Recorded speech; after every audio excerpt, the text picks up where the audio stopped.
దేవునికి మహిమ కలుగును గాక. ప్రభునందు ప్రియా దేవుని బిడ్డలారా, ప్రభువు పేరట మీ అందరికీ వందనాలు.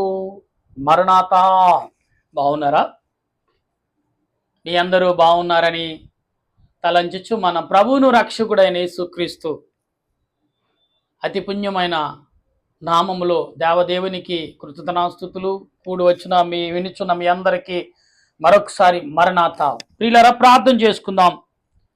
ఈ దినము పాఠము కొరకు. ప్రభు అయిన దేవా, నీ కొందనాలు. ప్రేమగల రక్షక, నీకు స్తోత్రాలు. సృష్టికర్త, నీ కొందనాలు. మహోన్నతుడా, నీకు స్తుతులు చెల్లిస్తూ నీ ఆత్మ నడిపింపు, నీ కాపుదల మాకు తోడుగా ఉంచి మమ్మల్ని బలపరిచి నడిపించి మహిమ పొందమని. ఇదిగో ప్రభా, నీ గ్రంథమును చేతపట్టి నీ బిడల ఎదుట నీ ఎదుట నిలుచున్న నేనే గాని మాట్లాడేది నీవే. ఎందుకంటే నా జ్ఞానము సరిపోదు, నా మాటలు ఎవరికి అర్థము కావు. ఆయన నేను చెప్పిన ఎవరికి వినరు. కనుక నాలో మీరుండండి, నీ బిడ్డలతో మాట్లాడండి.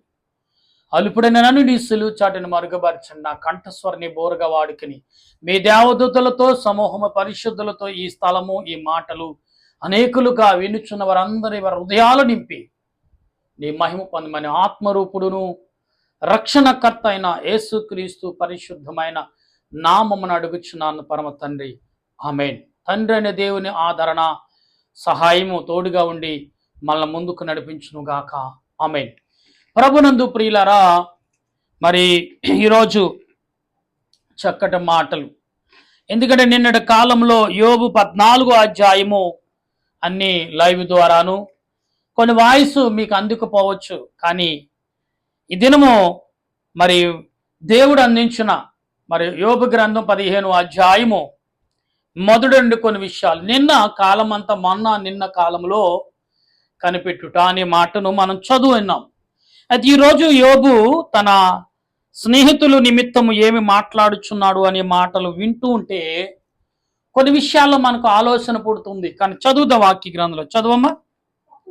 అప్పుడు తేమానీయుడైన ఎలీఫాజు ఇలాగున ప్రత్యుత్తరమిచ్చను, జ్ఞానము గలవాడు నిరుద్ధకమైన తెలివితో ప్రత్యుత్తరమియ్య తగున, తూర్పు గాలితో తన కడుపు నింపుకొనదగున. దేవునికి స్తోత్రం. ఈ దినము అంశము జ్ఞానము గలవాడు ఏ రకంగా ఉండాలి, ఎలాగుండాలనేది మాటలు ఈ రోజున మరి యోబు స్నేహితుడు మాట్లాడుచున్న మాటలు మనం చూద్దాం. ఎందుకంటే వీరు మాట్లాడటంలో తప్పులు ఉన్నాయన్నది కాదు, కానీ యోబుని ఏ రీతిగా బలపరచాలని వారు సాయశక్తుల ప్రయత్నం చేస్తూనే ఉన్నారు. అయితే ఇక్కడ 2వ వచనం చదువుతున్నప్పుడు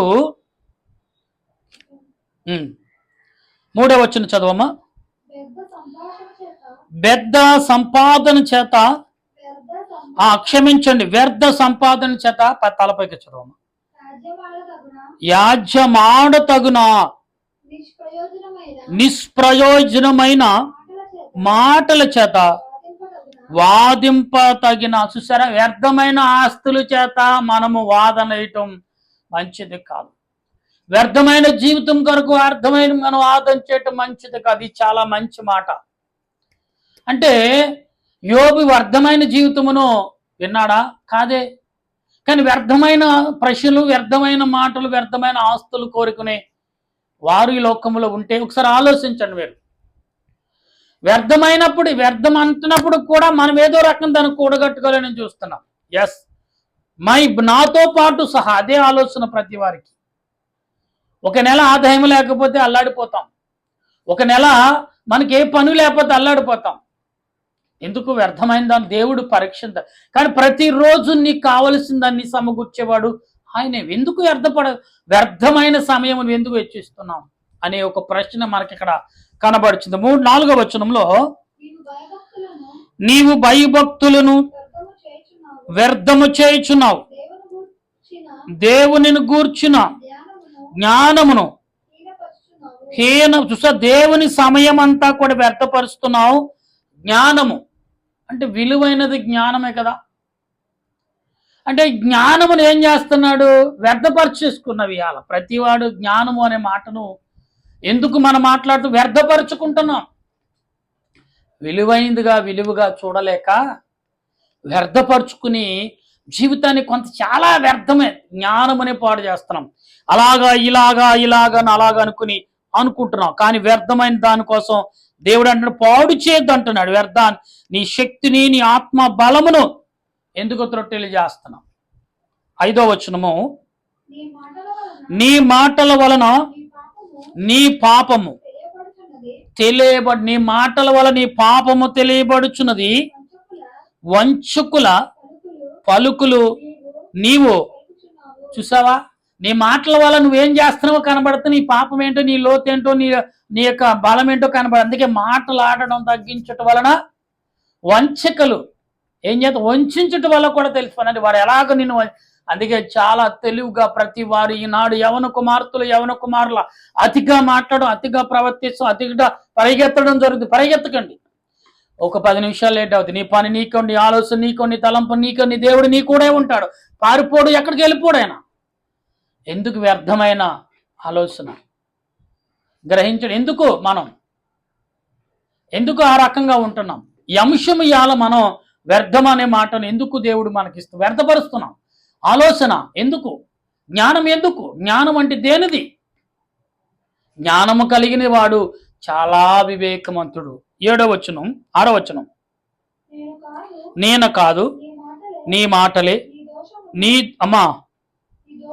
నీ దోషమును స్థాపించుచున్నది.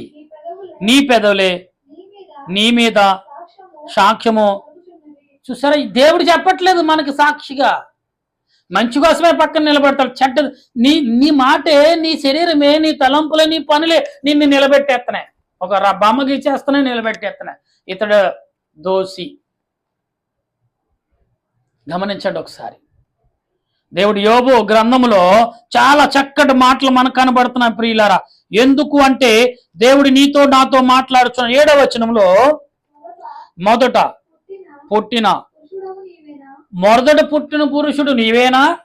నీవు పర్వతములకు ముందుగా పుట్టినవాడువా?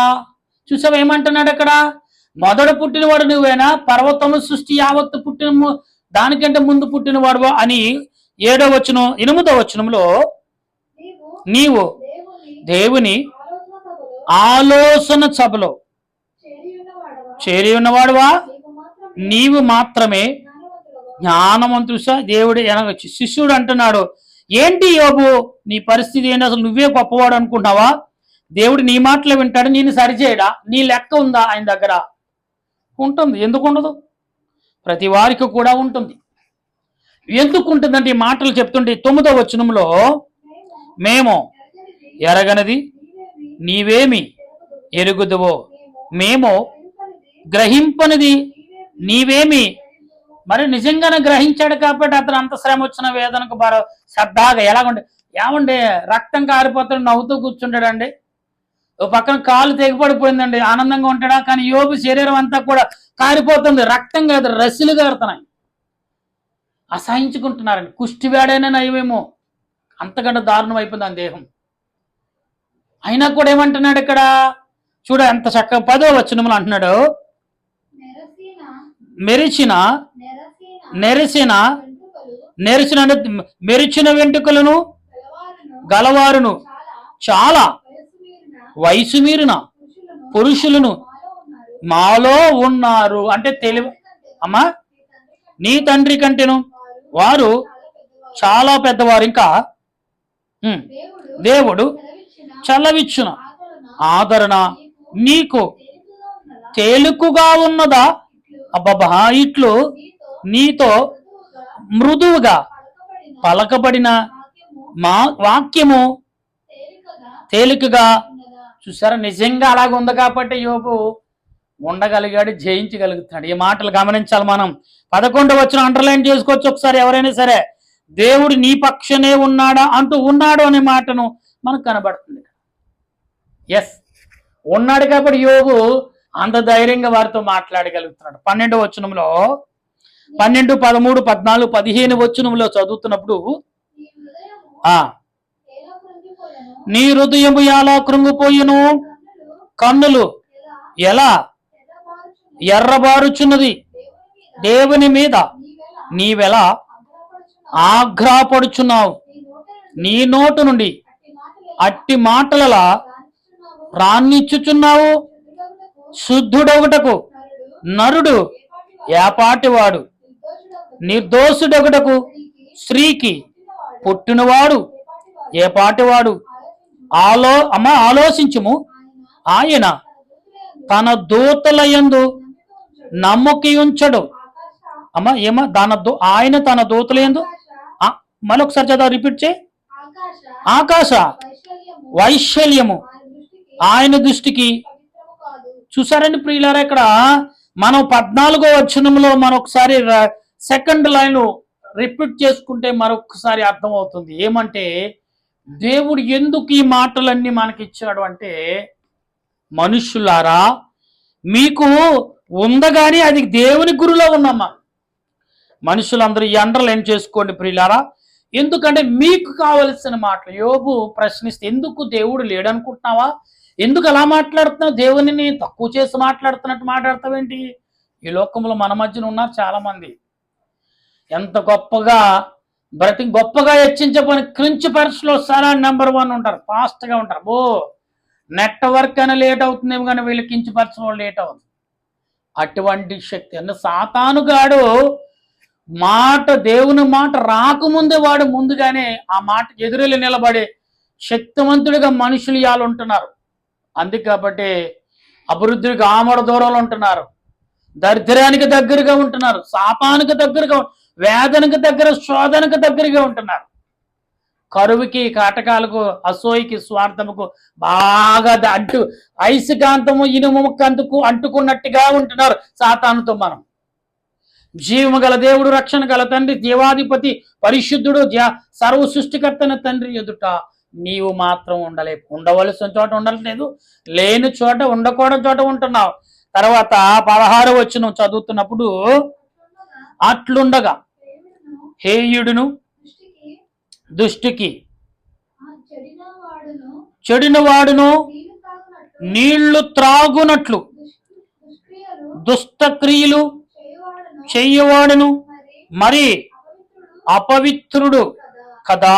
చూసారా, అంటే హేయముల వాడు చేసాడు, అపవిత్రుగా ఎలాగుంటాడో కూడా రుజువు. ఇక్కడే మీకు ఎందుకు చెప్తున్నా, మీకు తెలిసి వాక్యం కొని మరొక్కసారి కడవరి దినాల్లో 2024 సంవత్సరంలో, ఇదిగోండి 22వ శతాబ్దంలో, 21వ శతాబ్దం కంప్లీట్ కావస్తుంది కాబట్టి చెప్పుచున్న దైవజనమా, ప్రియులారా, దేవుని సంగమా, దేవుని జనాంగమా, దేవుని రక్తముతో, ఆయన శరీరముతో అలంకరించబడిన ప్రజలారా, దేవుడు మీకే మాట్లాడుతున్నాడు. 17వ వచనము 18వ వచనం చదువమ్మా. నా మాట ఆలకింపుము. చూసారా, నా మాట ఆలకింపు, నీకు తెలియజేయుదును, నేను చూచున్న దానిని నీకు వివరించేదను. చూసారా, నా మాటలో జాగ్రత్తగా విను, నీకు చూపించిందే చూపిస్తాను, నీకు చెప్పిందే చెప్తాను అంటున్నాడు యోబు. దేవుడు కూడా అదే చెప్తున్నాడు. అతను స్నేహితుడు అంటాడు. ఎందుకు నువ్వు అలా మాట్లాడుతున్నావు? ఇద్దరి సంభాషణ మధ్యన దేవుని వాక్యమును ఏ రకంగా వర్ణించబడుతుంది, ఏ రకంగా మనకి అందించబడుతుంది ఒకసారి గమనించాలి. ఇక్కడ తర్వాత 18వ వచనంలో, జ్ఞానులు తమ పితరుల యొద్ద నేర్చుకుని మరుగు చేయకుండా చెప్పిన బోధన. చూసారా, మన పితరులు అండి, ఒకవేళ మనకు చెప్పకపోతే మనకు మరుగు చేసి ఉండొచ్చు, కానీ దేవుడు మరలా తను రిపీట్ చేస్తా. ఒక నువ్వు చెప్పినప్పుడు గ్రహించకపోతే మరలా చెప్తానంటే దేవుడు ఆల్రెడీ మనకు చెప్పాడు ఈ మాటలు, చెప్పి పంపించాడు లోకానికి. మనం వినట్లే, మన పితరులు చెప్పారు వినట్లే, కానీ దేవుడు దాన్ని మరలా రిపీట్ చేస్తాడు. అనుకుంటా, అరే ఈ మాట ఎప్పుడూ విన్నానే, అరే ఇది ఎక్కడో చూసానే, ఇది ఎక్కడో తిన్నానే, ఇది ఎక్కడో నేను కళ్ళారా చూసి దగ్గరున్నట్టుగా మనకు కనబడతావు ఎక్కడొక్కడ దేశాలని. ప్రియులారా, ఇదంతా సత్యం అండి, అసత్యం కాదు, అబద్ధం కాదు, మోసం కాదు, దగా కాదు. అలాగే 19వ వచనం, అన్యులతో సహవాసము చేయక తాము స్వాస్యముగా పొందిన దేశములు నివసించిన అమ్మ జ్ఞానులు చెప్పిన బోధను నీకు అన్యుల మధ్యన జ్ఞానులు ఉన్నారని నీకు తెలుపుతాను, వారి బోధలేంటో నీకు తెలుపుతాను.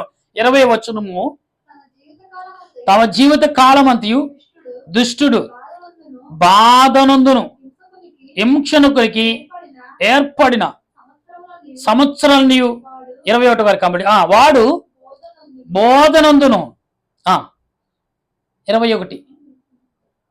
21 కంప్లీట్ చేసేమ్మా. భీకరమైన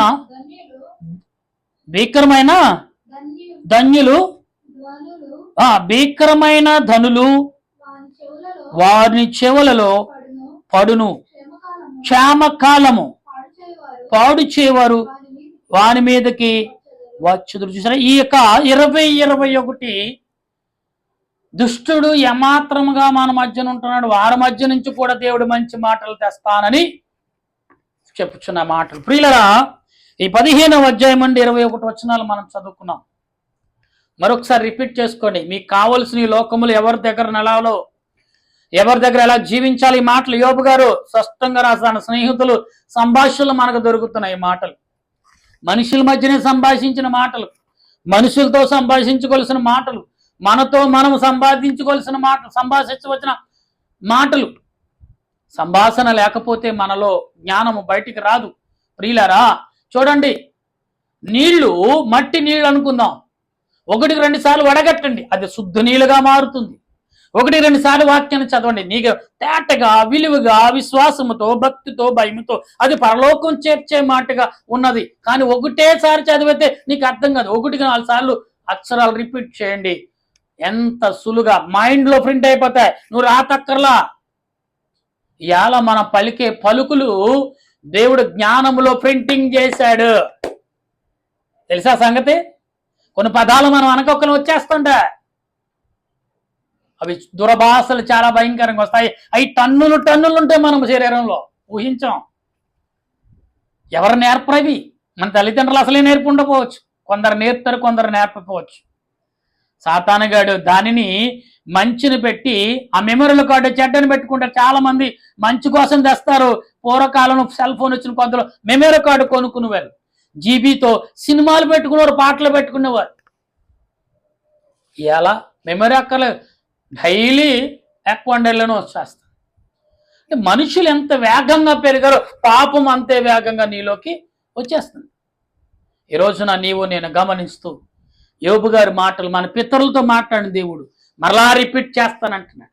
ఈ విషయాలు 17, 18, 19, 20, 21 4 వచనాలు, ఈ 5 వచనాలు ఒకసారి మీరు కొత్తగా మరలా ఒకసారి రిపీట్ చేయండి.